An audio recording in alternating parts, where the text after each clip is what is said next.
then you put the ukulele aside, and I watched him, and I memorized it, and I picked up the ukulele, and I played that very song, and he lost interest in the ukulele, and the ukulele became mine after that, and it went with me everywhere I went, to the playground, and when I went to bed at night, I'd go to sleep with the ukulele on my chest, and then when I'm ready to fall asleep, I put it on the table next to the bed. And as soon as I get up in the morning, I back to playing. It was like almost non-stop playing. I fell in love with the ukulele. How's that for an answer to your question? Yeah. And did you, before your brother came home with the ukulele, though, how much did you hear of the ukulele? Not much. Not much? No. Did you see people playing it? Or No. No? I guess I must have, but I don't recall. Oh, okay. Yeah, nobody made an impression. Yeah. But here, it was close at home, and I was watching up close, and I got hooked. Yeah. Instantaneously. Wow. Yeah. And you had mentioned you played something before that. Trumpet. I took lessons when I was in the 6th grade. What would be 11 years old or something. Yeah. I took trumpet from 6th grade, and I played in a school band, high school band from 7th grade. They never had kids that young before. Yeah. But 7th grade all the way to 11th grade. Then I quit trumpet. Mm-hmm. Yeah. Wow. And then, but I kept playing ukulele. And then later on, I took up the jazz bass. And much later, I took the classical guitar. All right. Well, great. I was wondering about some of the things that you first learned. You learned that piece called Music Box. I call it Music Box. Who here recognizes that piece? Anybody recognize that? What Dr. Yasui just played? Yes, because that's actually, he's the one that sent me the music, and then I taught it to you guys. Can they play? I believe they can. Oh, good. Yeah. Yeah, we've played it many times, and they have that. And you had mentioned at some point something about practicing, about what you tell your students about practicing. Because they want to. Well, when I teach them something and they really like it, but it's difficult, I tell them, well, you're not going to learn it by just coming to class and not practicing the rest of the week. Mm-hmm. You have to practice the rest of the week. Then when you come back to class, you'll be that much better. Mm-hmm. But if you don't practice, it's all muscle memory. Yeah. If you don't practice, you're not going to improve. Yeah. And that's fine with me because you're paying the money. You know. Yeah. Okay. So it's all up to them. All right. But the thing is, if you really love the music and love the ukulele, nobody can stop you from practicing. Yeah. Like nobody could stop me from. That's I great. just love playing. And by the way, I never call it practice. I call it playing. Oh, Practice nice. has negative connotations. Like, Yeah. oh, I gotta go practice. No, I never said that. Yeah. I just said I'm gonna go play. I wouldn't say anything. I just play. Yeah. It's not practice. That's it's just great. playing. Yeah. Yeah. It's in the attitude, you know. Mm-hmm. Yeah. Hey girls, I'm gonna pause here a little bit. Can you guys keep your microphones on silent? That way, the sound from you doesn't come into here, and I think it might make it hard to understand. Okay. All right. Thank you. I found something interesting. Dr. Yasui just showed me this transposition technique, which involves a bar chord, and I wonder if that's something that maybe you could teach them about. I don't know their abilities, so I don't know if they're ready for it. I think they could, just with the C major, with the F major. Well, maybe C7 would be easier. Oh, to start. C7, sorry. Yeah. C7. Change finger. Yeah. Well, actually, for C7, you would use this for the bar rather than this. Oh, really? Yeah, because okay. try playing D7 like this versus this. I think you'll find this easier than this. Oh. Right? I've had some students also use this. Yeah, they use the index too. Yeah, to clamp down. Okay. Well, it sounds like maybe that's many steps. I think I could teach them then. Yeah. Yeah, okay. It's hard to just come in and I teach know. them something advanced. It is kind of advanced. Yeah. Well, I think they're also very they're capable, but I think we'll save that for another time. Okay. And is there something that you could play for them? I could, but I don't play the ukulele much anymore. So I'll be out of shape. You're more of a composer and... Yeah, but I'll play, how about Granada? Okay.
All right.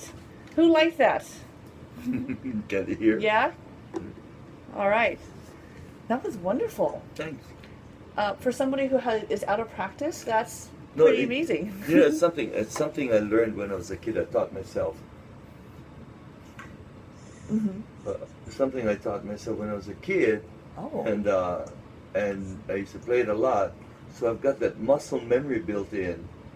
And then when I stopped playing the ukulele around 1960 or 62, all the way to about 1994, and I was asked to play the ukulele again, I could just pick it up and play this without just this muscle memory. It's just, wow. It's like learning to ride a bike, Yeah. I guess. You never forget. Yeah. You know? Stuff that I learned as a kid, I still remember. Yeah. Well, that's inspiring. Yeah. Because all of you guys have many things that you've learned so far, and so if you keep playing it, especially now, and it sounds like you play for fun, you play for pleasure. Yeah, that's it was why, so fun. Why play if it's not fun? You know? Yeah. That's wonderful. I played because for the right reason, because I really enjoyed it. Yeah. And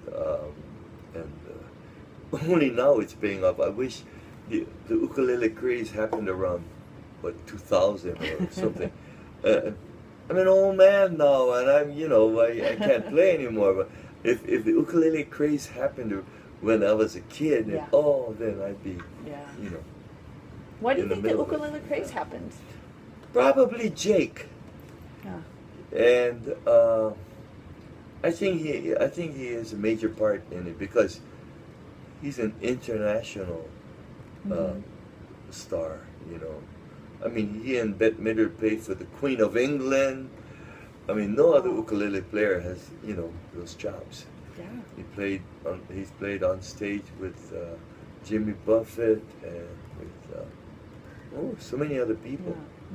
Yeah. And he's been on, I think, the Conan O'Brien show or David Letterman or one of those TV shows. Not too many ukulele players have gone that far. Yeah, I mean, that's true. maybe Tiny Tim was on Johnny Carson, but Tiny Tim wasn't an ukulele player. That wasn't. He wasn't a don't count virtuoso. that. Yeah. Yeah. Wow. Yeah. I wonder if you could tell us about, you had told me earlier about your path to studying music eventually at the university. How can you start from when you graduated from high school and what you... That long, boring story? I think it's very interesting because you weren't intending no, I wasn't. to do that. I had no aspirations. When I graduated from high school, I didn't know what I wanted to do. I was totally unskilled, didn't know what. And nobody in my family went to college, so college was out of the picture. And I joined, back then we had the draft, military draft, and so I joined the Air National Guard to be safe from the draft, so to fulfill my military obligation. And in the Air National Guard, I became a fireman at the airport, fire and crash rescue man. And then at some point, the crew chief asked me if I wanted a full-time job at the Honolulu airport, working with a regular fireman. And I thought to myself, this would be a good civil service job, security. And I thought to myself, I don't think so. I'm basically a coward. I was thinking to myself, if a plane crashed and I had to go in and rescue people and the plane explodes, that's it, I'm history. So I lied to him. I said, oh no, Tom, I was thinking of going to college at the university when September comes. And he said, okay, fine, it's okay. And then, so when September came, so as not to make a liar of myself, I signed up at the University of Hawai'i. But I didn't know what to major in, so I majored in business with absolutely no interest or a head for business. And that's right here Yes, at UH. right here. And for about a year and a half, I was in business. Finally, when I flunked accounting, I decided, why fight it, go into music. I didn't go into music right away because you couldn't major in the ukulele. You'd have to play a classical instrument, piano, trumpet, or something. Yeah. And so I didn't go into music right away. I sensed I had some musical talent, but I had nobody to compare myself with, so I had no idea how good or how bad I was. Then when I went into music, and I took all those theory courses, everything was so easy for me. All the courses that the courses that were difficult for everybody else, those courses were very easy for me, and so I found my niche in life. Nice. Did you have to learn other instruments? No. Oh, yeah. Well, I had to major on an instrument to give a recital. Okay. You can do it on ukulele. And since I played trumpet before, but I laid off for a while, my advisor put me on the baritone horn, which is easier. It's the easiest brass instrument to play. So you learned a whole new instrument. But I played trumpet similar. before. It's very similar. Okay. It's easy switch over. Yeah. And bigger mouthpiece. Everything is much easier. So I used a school instrument. I didn't buy my own. Yeah. And I had to give a recital on it. As soon as the recital was over, I put the instrument in the case, took out the mouthpiece because I paid for the mouthpiece. Oh, okay. And then closed it and And checked it back in. I never touched it since. Wow. And I don't know what happened to the mouthpiece. Yeah.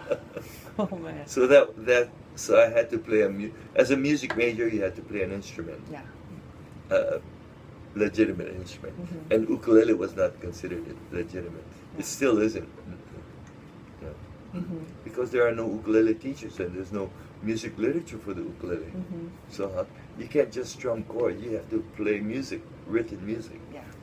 And so that's maybe someday. Maybe someday. Yeah. Well, you're working on that. You're working on creating that. Yes. Yes. Yeah.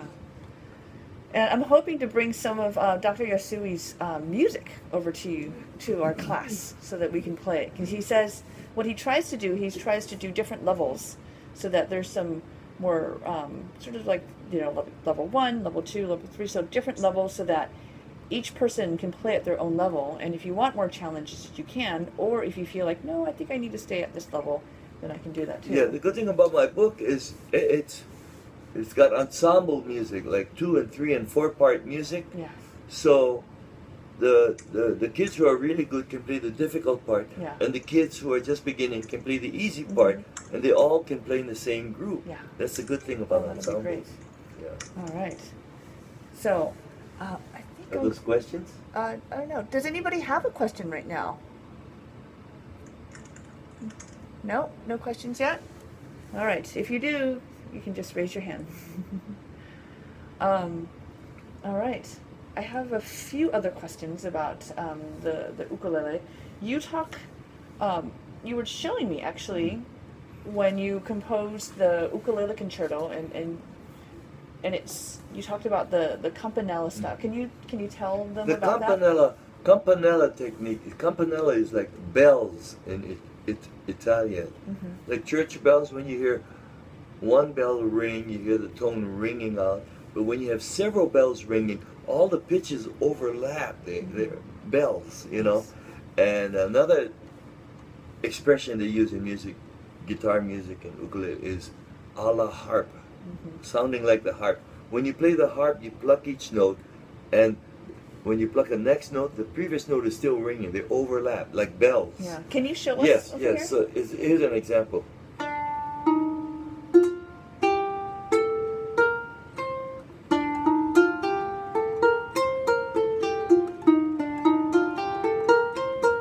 Can you see that? Can you hear?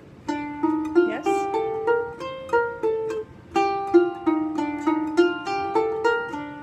I'm trying to. Oops. So you choose certain strings You so have that to, they can ring while you and you play have the to next. you have to have a high G tuning. High G. Okay. You can't do it with a low G. Yeah. Okay, that's good to know. Wow. And Jake plays with a high G. Oh yes. Yeah. Oh yes. Yeah. We wouldn't be friends otherwise. No. Uh-oh. No. There's a constant friendly kind of rivalry yes. between the high G and the low G. So who are some of the high Gs and? Well, the who's high some of Gs low- are myself and Benny Chong and Jake Shimabukuro, and I think Abel Agreemus and Lyle Ritz. Low G is, I don't know, Not too many. Brian Tolentino. So when we all go out to have lunch, and we tell Brian, okay, you're low G, you sit at that table, you can't sit with us. We make a big joke. It's like in the symphony, in the bass section, which I play, you have this constant battle between the French bow players and the German bow players. Oh, There's just how you hold different the bow. types of bow, yeah. Oh. It's a similar kind of thing. Yeah. It's all in fun. Yeah. Yeah. Oh, how fun. That is so neat. Mm-hmm. And then can you talk, now that we're talking about your concerto, can you talk about how you approached it? How did you that was figure this whole yeah, thing this out? is an interesting challenge because, first of all, 2015, I think the Hawai'i Symphony people contacted me to see if I'd be interested in writing a concerto for ukulele, which would feature Jake Shimabukuro. And I thought about it. I said, well, okay, I'll give it a try. The challenge, many challenges. Number one, Jake doesn't come from the classical music tradition. So he's not used to reading music. He's not used to playing classical type music.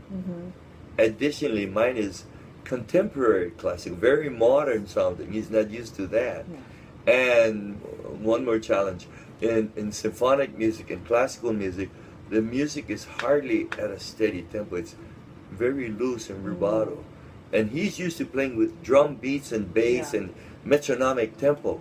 So those were some of the challenges. But you know what? He is such an incredible ukulele player and musician that he mastered the piece in time for the concert. Of course, we worked together a lot. One day we worked around 9 hours on it. We were at his house working, took a break for lunch, came back and worked to the afternoon. Then I heard later that same day, in the evening, he went to Ellen Masaki's piano studio to work with a rehearsal pianist. I wrote out the orchestra part for piano to practice it, and they worked until about 1 midnight or 1. So that same day, he's dedicated. He is and I have new respect for him. He's such an incredible ukulele player, musician, and wonderful human being. It's just so perfect for him. Oh my goodness. Wow. What a gift to have had that. Well, you know what? I'm very thankful for it. I'm very thankful that I'm living in the same generation. We're both in the same town at the same time, and we got to work together, and I got to know his talent. And boy, because if we were of different generations, we never would have met, never would have hooked up. And so because of this, he says that this is the most difficult piece he's ever played, and it's brought his playing level up. Wow. And I'm thankful for that. I'm amazed that it can be brought up even further. So well, he's incredible, I tell you. Yeah. When did you first get to know Jake? Okay. Between 1993 and 2003, I was a co-founder and artistic director of the Hawaii Guitar Festival, which is run by UH Summer Session. And as such, we'd have a 1 week long festival every summer featuring, we worked out 1 classical guitarist and 1 jazz guitarist from the mainland or wherever to come here and play and give clinics, and I'd play jazz bass with the jazz guitarist. And one year we decided we'll also try to include local musicians, string players, guitarists, ukulele players. And so I asked around and said, who could we get for ukulele? And somebody suggested Jake. I said, Jake who? And so he was happy to be working at a music store in town, selling records and all. And so I guess that was his maybe first time playing on stage. I don't know. I don't know if I can say that I discovered him, but it was early in his career, before Pure Heart and everything else. Oh wow, that's so neat. Huh. Wow. That's something that you don't hear about. What was happening before he became big. And he was good then. Yeah. He was good way back then. He's just improved since. But he was good already. Yeah. Well, I can believe it. Oh yeah. Yeah. So I'm curious if you have any advice for practice. No. If you really love music and if you really love the ukulele, you will practice and nobody can stop you from practicing.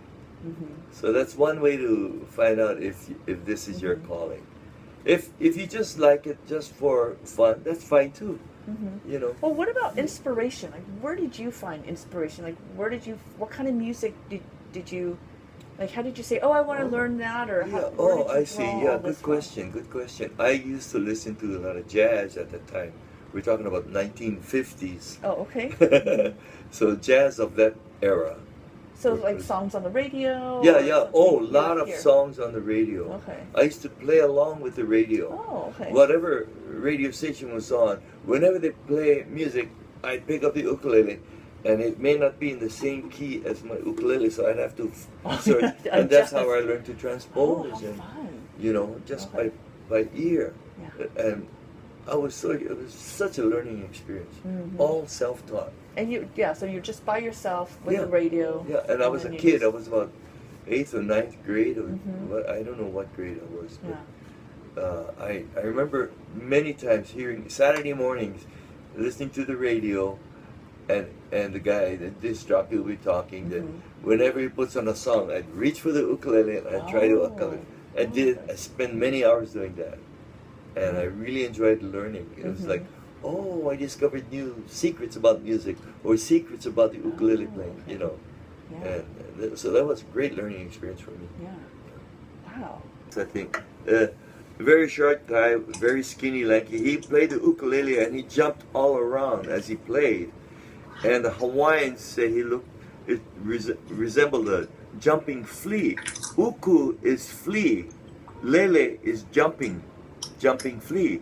Another story I heard was somebody was playing the ukulele and the fingers were moving around so fast, so quickly, that it looked like jumping fleas. So that's the other story. I don't really know which one is true, if at all. Good question. Yeah.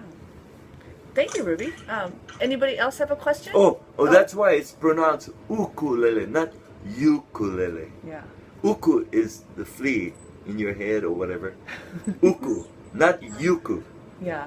Okay. Ukulele. Yeah. Because in Hawaiian, the letter U is with pronounced u. Well, it has the okina in front of it. Yeah. So it's a glottal stop. Ukulele. Yeah. Ukulele. Yeah. All right. Now, Libby, go ahead. How long did it take for you to compose the piece? The concerto? What is it called? The one that Jake played with the symphony? I'm guessing about a year, maybe a little over a year. I mean, it was slow going at first, and then as the deadline got closer, I got pressured because the program was printed, and here it's all set, and I panicked, and yeah. So about a year. And then how long did you have to rehearse with Jake? Oh, it's professional symphony orchestra. You have only 3 or 4 rehearsals right before the concert. Wow, that's They have to sight read, and they get the music ahead of time. They can pick it up and look at it on their own. But when they meet to rehearse, they're on the clock, Musicians Union, and they have to rehearse several pieces, whatever else is on the program. So for my slot, my piece, they have so much time allotted, and they have to learn it in that short time.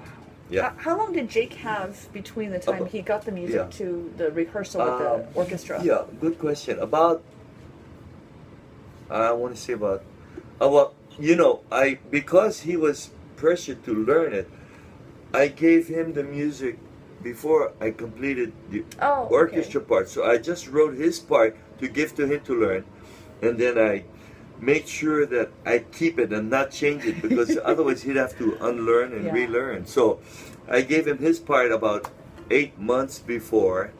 And then I froze it and I wrote everything orchestrated around that. Yeah. Wow. So yeah, that's how it turned out. I didn't plan it that way, but you know. Because like classical musicians, classical pianists, they can read music so well.